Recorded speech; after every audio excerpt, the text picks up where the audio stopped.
Hello, I'm Kenneth C. Davis, the author of Don't Know Much About History, In the Shadow of Liberty, and many other books I've written over the years. My friends, we're in a pandemic, and we are arguing. We're arguing over whether to go to work or the beach, whether to wear a mask or not. I am completely in favor of wearing the mask.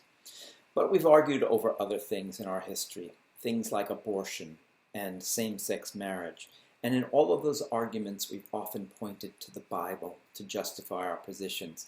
That's one of the reasons I wrote this book a few years ago. Don't know much about the Bible, everything you need to know about the good book, but never learned.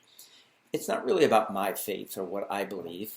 It was meant to be a history of this collection of ancient writings that had such a great impact on Western civilization and our history, told orally for thousands of years before they were written down, then translated and retranslated, sometimes mistranslated.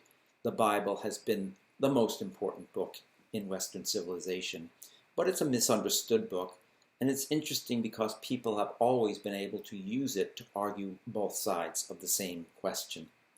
No question was more important in American history than the question of slavery, and this is a perfect example of how the Bible was used by both sides. Early Christians in America pointed to a passage in Genesis, somewhat obscure passage about Noah. You know the story of the ark and the 40 days of rain and the animals 2 by 2. What they probably didn't tell you in Sunday school was that after that, Noah planted a vineyard, grew grapes, made wine, and got drunk. His sons find him asleep, naked, and drunk in his tent, and they cover him. But one son sees his nakedness. That son is Ham. Ham and his son Canaan are then cursed to be servants to their brothers. Early Christians took this to mean that Ham was the father of the Africans, and this justified why Africans could be enslaved by their white Christian brothers. It's a slim piece of biblical scripture, somewhat garbled, to hang such an important point on, but that's the way it went. The children of Ham became those enslaved people, victims in a brutal system, murderous, inhumane crime against humanity. Eventually, of course, other Christians in the United States and elsewhere came to see that under Christianity it was no longer acceptable to enslave your brother, to enslave your neighbor. It was against the fundamental idea of the golden rule that Christ had put forward. So there was a great split in Christianity. Quakers became early abolitionists. There was a split within the Methodists and the Baptists, with Southern conventions breaking away because of slavery.